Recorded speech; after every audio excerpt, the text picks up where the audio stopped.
is Dr. Sean Israel. I work as the director of the Young Adult Learning Center in Washington, D.C., as part of Maya Angelou Public Charter Schools. I've been working here since 2016.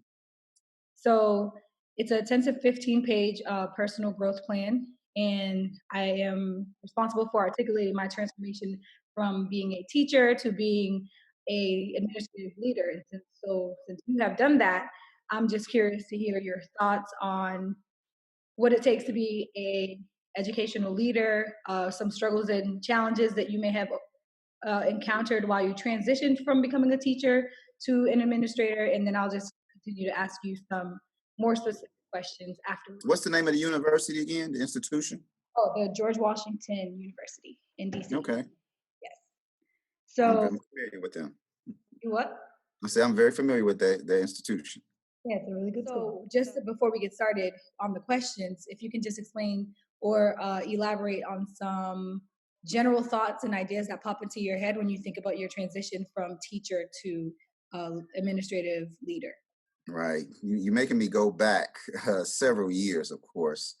But my general thought would be it's more of a mindset that you have to have when you're going from a teacher to a school leader, because the two positions are almost night and day.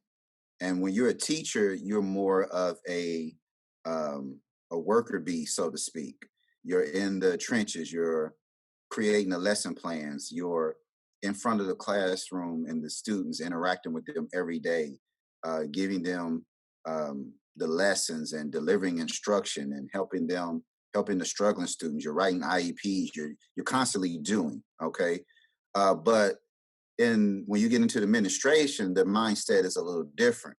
Your work is different, and you become more of a thinker and a planner, and you come up with the big picture concepts more so. And I'm speaking more so from the principal perspective, because when you're assistant principal, you're involved in that, but you're also a little bit more on the front lines than the principal is for the most part. So you have to go from a worker bee mentality also to almost and switch it into a manager, visionary, big picture, and do a person and think about the bigger picture, as opposed to getting your hands dirty. And I use these concepts and saying getting your hands dirty in the metaphorically, of course, but as a principal, you want to be able to empower other people so they can do their jobs effectively. Because if you're getting into the weeds too much and meddling and not allowing people to do their jobs effectively, then you can actually mess up the whole entire program, the whole entire process, by stepping out of bounds. And one of my professors taught me this a long time ago. He said, think about the game of baseball and compare that to the principalship. And I was like, what do you mean? He was like, the manager. He's like, where's the manager? Where's his position on the field? And I was like, it isn't. He stay in the dugout. He was like, exactly. He's like, what happens when the manager comes out onto the field? What happens? And I was like, the game stops. He was like, exactly, because he's out of place. He's out of order. And he was like, the manager's supposed to stay in the dugout. He's supposed to coach. He's supposed to provide guidance and understanding and tutelage. I was like, but the moment he get out on the field trying to, do this and do that, the game stops and it's chaos. He was like, you keep that in mind as you become a principal and you make this transition. And he said, you'll be fine. And I've always kept that in mind. And, I think I've done pretty good over the years. Wow, that's so interesting, because I just read a journal article last night where the principal actually used baseball analogies and metaphors to connect with his students and other stakeholders at his school. And that's just so interesting that you just referred to baseball. Out of all the things that you could have spoken about, I just read that. It was with turnaround schools that were using different methods to change their schools and increase their test scores and student achievement. And that was one of his big things. Like, they talked about it several times. And so baseball must be more closely related to education than we think. Yeah. And when you think about making that transition, because say if you've been a teacher for, 5 or more years. You're used to being in this position where you have to do, and actually, and well, like I said, be a worker bee kind of in a worker bee kind of mode. Where then once you make that transition into administration, you almost feel like you're not doing enough if you still have that same mentality. And then what happens with some administrators, they end up diving into areas where they shouldn't be, because my philosophy is, if I have to jump in the classroom and teach the class for you, then why do I need the teacher? You see what I'm saying? So it's not my job to get in the classroom and to take over the class and teach the class and this and that. My job is to coach, to train, to observe, to evaluate, and to give the teacher the resources and the tools that the teacher can teach the class effectively. Because I can't be in every class. I can't teach every class. I can't. I'm only one person. So it's up to you to be able to empower, to train, to educate, to guide, to instruct your staff so they can feel uh, equipped enough to do their jobs effectively. And then your job is to monitor, to evaluate, and once they are working effectively, to monitor and evaluate, and give them the tools and resources they need so they can be effective. That's the principal's job in its essence. Okay, I'm typing on one computer, so I'm not avoiding That's it. fine. Okay, Hmm. I I hope get you. I'm ignoring it or anything. I'm just taking Yeah, notes. you better get this down. It's some good stuff. Yeah, I am. Um, so, what would you say is your personal leadership style when it comes to being a principal specifically? Um, if I had to just say that I had a style, I would say it's more of a democratic style, and that's in the sense that I um, allow folks opportunities to have a say in the decision making process, or in particularly things that affect them and the job that they have to do. Within that decision, within every decision that I make, I try to get input from the folks who actually are hands-on doing the work.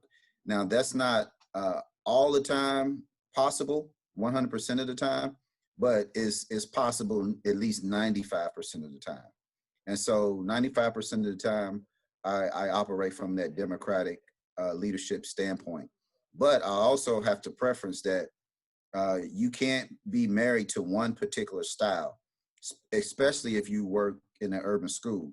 You can have a base and a general mode of operation, but different situations calls for different things. And so certain situations you might have a democratic style wouldn't be effective. You have to be more authoritarian, and you have to make a quick decision. And regardless of how, some people may feel about it, it's the right decision to make. And some people may have to just, move on and get over it. But like I said, those situations are rare. But like I said, every situation calls for different circumstances. So the best leadership style is one that can adapt to the circumstances and an environment that they're in. Like I'll give you an example. If I'm in a turnaround school that had a history of failure for several years, an academic emergency, and if they don't move the needle of instruction and test scores within the next year or two, then the school's going to be taken over by the state. If I'm in that situation, the democratic style is not going to be my core means of operation. I'm gonna have to come in there almost like a Joe Clark, and that's a fictional character, of course, in the movie, but that's something I can refer to in terms of being able to go in there and make decisions, get things in order, uh, put things in its proper perspective, and then build upon that. And then once we have a solid foundation, then I'll be able to implement more of my democratic style, and being able to, listen to more of the stakeholders, and to, get input from various people who's involved in the process. But like I said, different situations calls for different things. And in real severe situations, you can't come in with a democratic style. So I guess the best style is to not have a style, okay? And you adopt to the situation that is in. But if I had to choose one, I'm gonna say the democratic style. Okay. So just to shift back a little bit, how has your leadership style changed since becoming a leader? So Well, like I said, from a teacher to now, when I first became a leader. from And when you first became a leader to now. okay, well, now because I've had more experience, I'm almost able to see things in advance before they happen. I kind of compare it to like a basketball player. For those that follow basketball and know who have played, it's like I'm going to use LeBron James for example because he's very good at it. Uh, he's able to make certain passes and do certain things on the court. I'm just from a playmaker standpoint because as people see him make certain passes, and they're like, wow, how was he able to do that? And that's because once you've had a certain amount of experience and you have a certain skill level, you are almost able to. The game is a lot slower, and you're able to see it develop in your mind, and you know where certain people are going to be, certain places. So if I turn my back, I know this person's there, and I'm doing a behind the back pass. A casual observer think, how's he doing those type of passes behind his back? How did he know the guy was right there? That's because the game is he's playing in the game mentally at a different pace now, and he's able to know where people are supposed to be different and in different places. Well, as a school leader, I believe that because of my experience now, I'm able to do those type of things from a school leadership standpoint. It's like I've seen certain scenarios before. It's like I've dealt with certain kids, certain types of behaviors, certain types of staff members. It's like, oh, I had this person before back in 1997.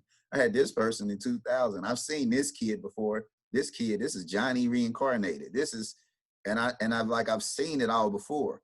And so I know how to move. I know how to maneuver. I know how to accommodate.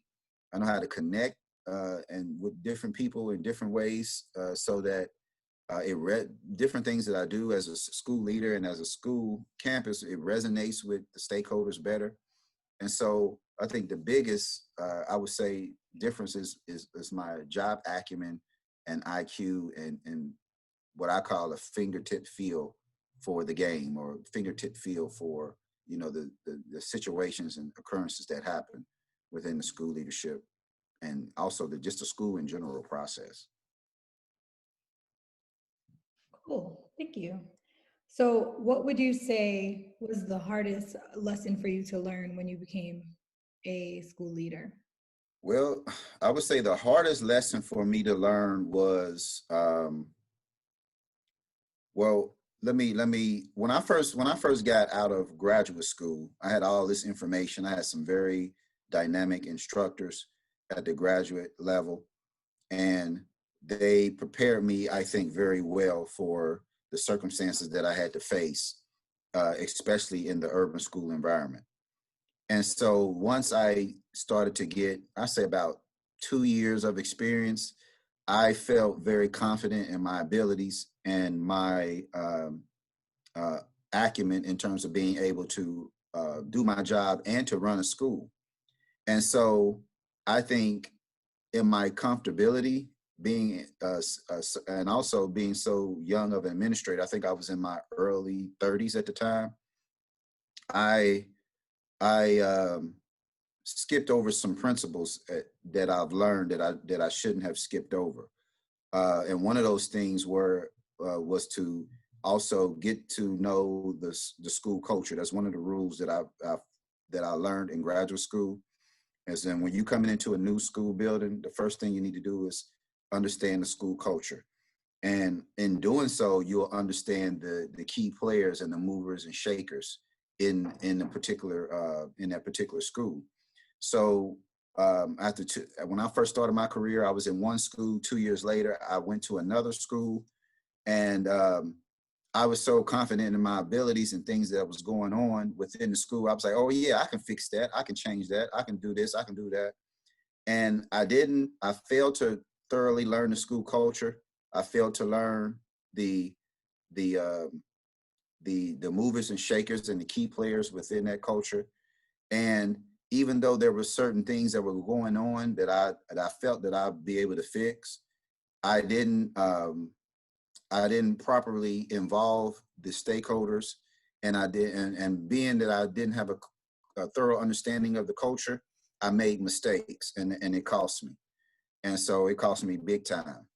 And so one of the things that I've learned is that in the beginning, when you're a new administrator, you have to take things slow, regardless of what school you've been to or how much experience you've had. You have to be, take things slow in the beginning. Don't try to come in and make wholesale changes.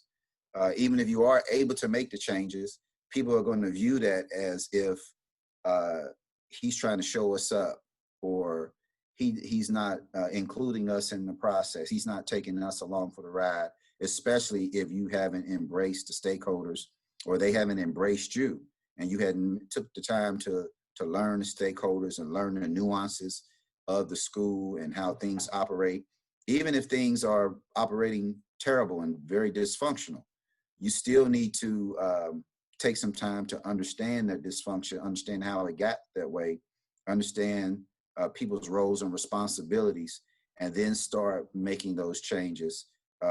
Some gradually, some more expediently, but you still have to include the people and make moves slowly versus in the beginning, as opposed to just coming in and just trying to make wholesale changes and just do things and not involving the people. Right. I would definitely agree. Just as from a teacher standpoint, and just as a student now of educational leadership and all these case studies that I've been reading, I've been witnessing a lot of teachers who uh, become leaders and then they go to a different school, and you see them taking the time to establish like what the culture is, to ask around who are the people who are helpful, who are the people who are not helpful, and you can see them trying to establish that almost like a toolbox of information so that they can know which way and direct choices. It's very interesting that you said that. All right. So the next question is, how important is it do you think it is for you to apply theory to your practice? To apply theory, uh, I think that theory gives you that foundation in terms of um, how things could be. It gives you the possibilities. It allows your mind to think in terms of where you are and where you could be. And I just don't mean you as an individual. I mean where your position or the school in which you're trying to lead. So theory has its place, but at the same time, depending on the school that you're in, you have to be very pragmatic as opposed to being theoretical, because a lot of the theories that are shared within the collegiate ranks and in school leadership textbooks, they don't do their studies in urban schools and urban areas. And so a lot of the times their theories are not altogether applicable. And like I said, there is a place for theory, but school leaders should be more pragmatic than theoretical, from my understanding and from my experiences. So you're saying that you think that because of the lack of studies that have been done at urban schools, that theory doesn't necessarily apply as much as it would in a traditional school? Yes, that would be my assessment. Like, for example, there isn't too many theories, school leadership theories. Now, let me preference what I'm saying first. First of all, there are some school leadership characteristics that can apply across the board, no matter what setting you're in, whether it's urban, affluent, suburban, whatever. Certain leadership principles going to apply because leadership is leadership. But there are certain things that are theories that are taught at the graduate school level that do not apply in certain settings. So, for example, if you're a school leader after you went through graduate school and then you come out and then you get a principal's job in a high school that has a history of failure and low performance, with disgruntled teachers, with disengaged parents, with low student attendance, with high suspension rates, and you have the teachers union uh, that are constantly battling with the superintendent's cabinet for various things. Where are you going to learn this stuff at in the school? They don't cover all of those things. You learn trial by fire. What theory is going to help you navigate just those particular? And I just scratched the surface off the top of my head. I can get into some other scenarios that you like theory, like what you need some practical experience, and you need to make pragmatic decisions when you're dealing with students and parents and other stakeholders that and that whole environment that I just described. Got it. That makes sense. Let me just make sure that I have that example written down because that was a good example. Okay, cool. Thank you. I just have a couple more questions. That's So fine. there are two specific leadership methods and practices that we've been discussing. One of them is the transformational leadership style, where the leader focuses on enhancing his or her employees and focuses on their intrinsic motivators and the employee like holistically as a whole, things that they care about, things they need to work on, Mm-hmm. just managing them and telling them and delegating tasks. And then there's the transactional leadership role that is has its place and is helpful, but for some reason has become frowned upon since transformational leadership came about, where it's more so delegation and managing and responsibility and tasks being handed. And it's more so like a barter system where the leader does something and asks the teacher to do something, and the teacher will do something for the leader, et cetera. And then it's like a I scratch my back, you scratch mine type of deal. So when it comes to both of those styles, transformational leadership and then transactional leadership, which of the two would you say that you lean toward and why? Well, I lean more towards the transformational, but there is a place for transactional. That's for sure. Okay. Um, and see, that's what I mean about like graduate school. Like graduate school will perpetuate or promote one particular idea. And so that be the thing for a while, and then that'll change and it'll be something else or whatever. But the reality of it is, um, transformational is, for me personally, is my foundation. Okay. I was trained and taught and indoctrinated under transformational leadership. All right. For all of my graduate school program, master's and PhD. But the transactional thing is important because at the end of the day and at the heart of it all, people want to know what they get out of it. What's in it for me? Okay.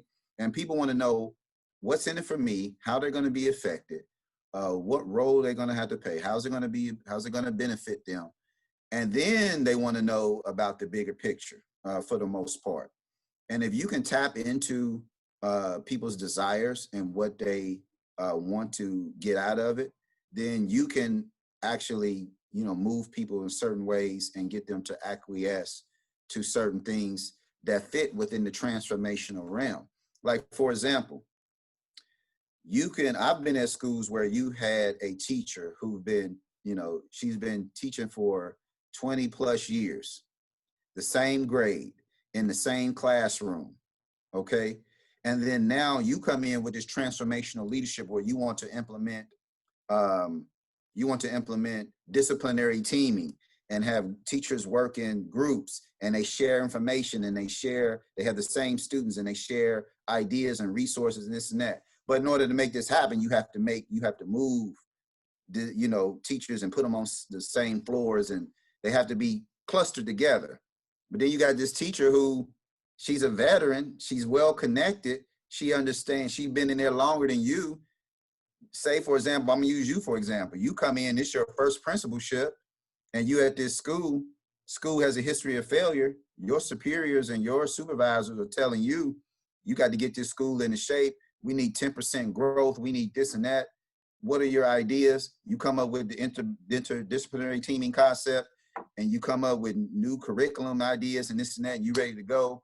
Then this this teacher, I'm just naming this one example, she don't want to move her classroom. Forget the fact that, I don't know, I've been here longer than you. This is what the mentality is. I've been here longer than you. I'm going to be here after you. And yeah, you might come in with these little cute ideas about, you coming in with your business suit on and your heels and you walking around. No, I don't care about all that. I'm here. This is my grade level. I'm teaching. And then and as a principal, you can strong arm her and say, well, I'm moving you. You're going to be in this classroom, this, and that. But then what's going to be the fallout? Then, once she started making the calls to the board members who she knows, making the calls in the community, and then you just a first year principal, you don't have no social capital and nothing built in. And the next thing you know, you getting all types of resistance and complaints and struggle from areas that you don't even know, like, where's this coming from? And it's all because of this one particular teacher. And it all started from her not wanting to move her classroom. And then because she has power and influence and been around for so long, now she can influence other staff members in a way that you can't, because you don't have the social capital. So now you need teachers and everything. You want to put on programs for students. You want to put on assemblies. You want to do this and do that. But nobody's helping. Nobody's doing anything. You're trying to transfer. You need to get tutoring after school for students. You're trying to make, but nobody's doing it. And you're like, why? How come nobody's? We know this work needs to be done, but nobody's. And you never knew, and you had never had thought that it all came from because you moved this one teacher and made her move to another room that she didn't want to move to. And you knew it was the right decision, and that's why you made it. But now you have all this resistance, all this, and then as a principal, you basically, there's no other peer in this building. You're the sole leader. Okay, so if you're in a school where you have combative parents, you have a lot of behavior problem students, you have low performance students, and this and that, and now all of a sudden you getting a whole bunch of teachers sending kids out the room on referrals or not having a referral. You're like, how are these kids coming in the office for disciplinary problems? Where's the referrals? This and that. You'll never trace it back to the source because you never know. So this is what I mean by transactional play has a part. You can't just come in and be all transformative. You have to know when the transactional part. And so with my experiences and how I've, understood things and what I've learned, that when I come across certain situations, I have to apply the transactional. I have to show this teacher how this teacher benefits first. Then I'll show the teacher how the entire school is going to benefit and what role that this person is going to play. Maybe I have to give this person a title. Maybe I have to elevate them and put that person in a leadership capacity to pacify their feelings a little bit, or maybe make some other sort of transaction or whatever. You never know. I've helped teachers before where I had a teacher who had just was so disgruntled about a clock not working in her room before. Every year she's been there, the clock she never could tell the right. And this irritated her so much. I ended up getting the clock fixed, and that teacher was by my side the whole time. You see what I'm saying? And I was able to. This teacher would do anything I would ask her from that point on. She was on my team. That was a transactional situation. Had another teacher before. He always, every time he complained about not having heat, no heat, no heat, no heat, no heat. So what I did was I ended up got him a couple space heaters, plugged them up, got on the custodians, made some calls down in central office. We need to get this heat. We need to kept on pressing the issue. Got him some heat working. And he came back. In all my years, I've never had a principal, get me some heat and get the heat in his room fixed. And I appreciate that. At that point, I had him. Anything I wanted him to do, he did it. You see what I'm saying? So I can go on and on about the transactional relationships and the transactions that I've had. Now, that doesn't get promoted in school leadership textbooks, or it doesn't get promoted in the school leadership spaces and contexts, because people may look at that as nefarious or wanton, or thinking that there's some manipulation or something going on. but at the heart of it is people just want to know what's in it for them. Okay. Um, Especially if you in a situation where there's a lot of dysfunction and people have been able to um, do certain things and have certain positions and certain titles. uh, you just coming in disrupting all of that.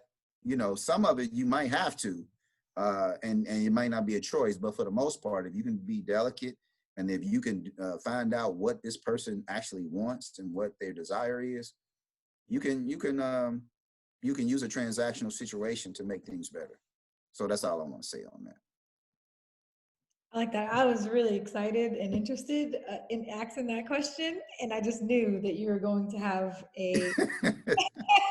I knew you were going to have a. What's the word I'm looking for? It's not. Interesting perspective. Yeah, on the transactional part. I just knew it, so that's really interesting. I'm not at all surprised by your by your answer. I like the examples though. A really good example. Yeah, but like I said, I'm transformational. All right, that's at my core. But it's not beneath me Right. to use the transactional. That's all I'm gonna say. I would have to agree. In the same area, sort of, there are three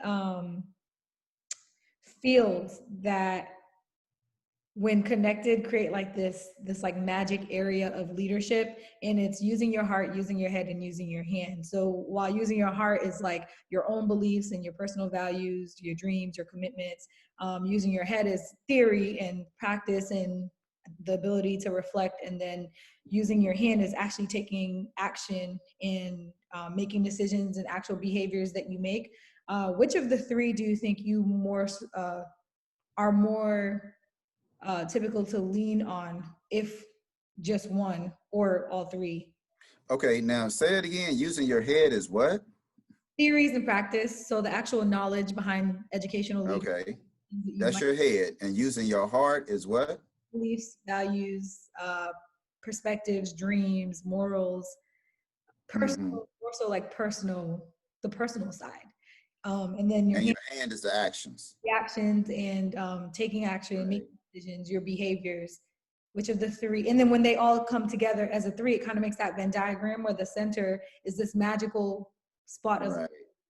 Yeah, I don't think that an effective school leader can just separate those.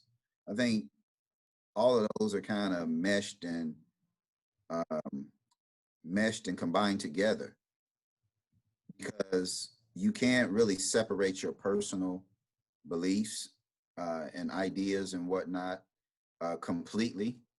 Nor do I think you can separate the theory and the actions completely, because all of them kind of inform each other in different situations. So I wouldn't say that I lean to one or the other, but I do know that you can't just operate in one mode, and because your personal beliefs, even though it's a part of you and who you are, you can't just let that inform all of your decision making.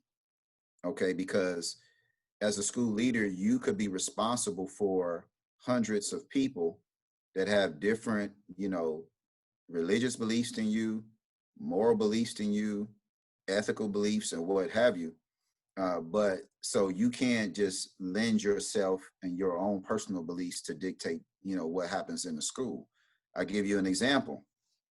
A few years ago, when I worked in DC, a new law or proclamation came out that uh, all the schools had to have a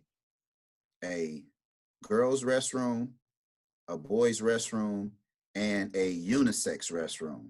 Okay, and the unisex restroom was for students who identified themselves as transgender. Okay, and then also within this proclamation, um, any student who identified themselves with uh, certain pronouns, if it was a female pronoun, whether they were born a male, they identify themselves with a female pronoun, they can use the female restroom, and vice versa. Okay. So when I first heard this, I had my own personal feelings about it, and so did my staff.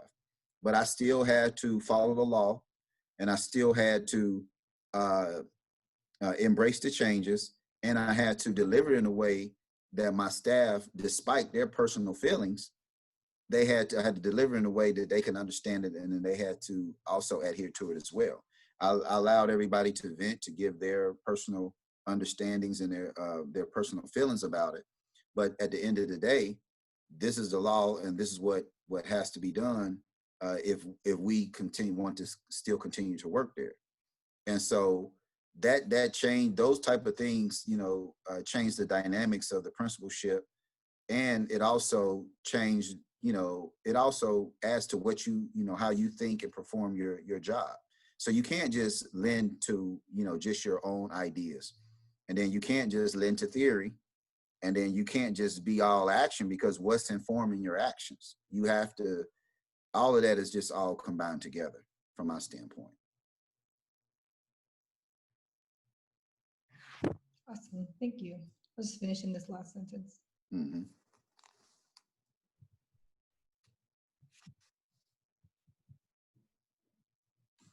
All righty. So we have just one more question.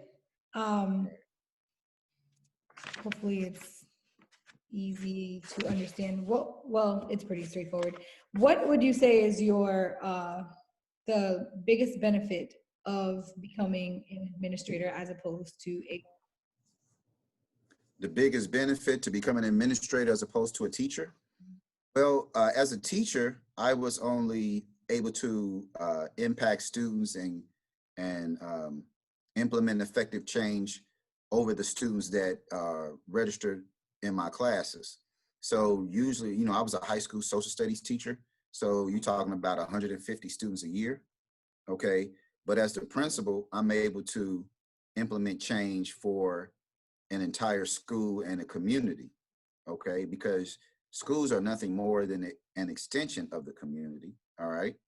So if I'm the all of the community residents that have children send their children to the community, all right? So the largest high school that I've led had a student population of 850 students, okay? And it had 65 staff members. So you're talking about 850 students a year that I have ability to positively impact versus 100, 150 that would just be in my classes. Okay. So just being in that position and that difference alone has been the greatest reward for me, because I wanted to impact change. And so when you think about it, you talk about 850 students every year. And if they are educated properly and they go on, that can be a way that the community can help become transformed. You see what I'm saying? Because an educated community leads to other developments. And then you have, the staff members there and how they're affected and their growth. So as a school leader and principal in particular, you have the ability to bring about effective change to a greater number of people than you would as a classroom teacher. Thank you so much. I actually do have one other question. Go ahead, ask all the questions you like. Okay, you kind of answered it a little bit because I need to do a biography, so to speak, like a short bio. And I do know some of the things that you've done. I know the books that you've written. I know some of the places that you've worked. But just so that I can have a general overview of your transition from teacher to leader, can you just give me a brief synopsis of positions that you've held? Mm-hmm. Well, I can also forward you my biography as well, so you can have it on paper. That's no problem. Oh, yes. To give you a brief synopsis, I started my career in education in '96 as a teacher's aide. 1996. I was 6 years old. Oh, yeah. So I was a teacher's aide in 1996. 97. I was a classroom teacher. And then in 2002, I was an assistant principal, and by 2006, I was a freshman academy principal. 2008, principal, and then in 2014, I became a director of a charter school that serves students that are between the ages of 17 and 24 years old. So that's pretty much my career in a nutshell. I've also written 5 books, and I've also taught various courses and created some courses as well at the collegiate level. Nice. I didn't know you created courses as well. Yeah, I created 2 courses for Trinity University. One was for school leaders, and another one was for teachers. And the courses that you teach or taught at Trinity, are they all education focused as well? Yes, I've taught everything from curriculum development to uh, classroom management to um, leadership, various types of leadership courses. Yeah, but I normally stay in the education realm. Nice. You moved quickly down that timeline to becoming a leader. Yeah, well, that's well, I taught for what, 7 years? Is that it? From 96 to 2004? Yeah, you said 1996 you were a teacher's aide, 1997 you were a classroom teacher, Yeah, 2000. from 97 to 2004, I was a classroom teacher. So that's what, 7 years? Oh, okay, I wrote that wrong. I thought you were an assistant principal in 2002. No, maybe I said 2002 and I was wrong, but it was 97 to 2004. I was a teacher. I became an assistant principal in that next, in August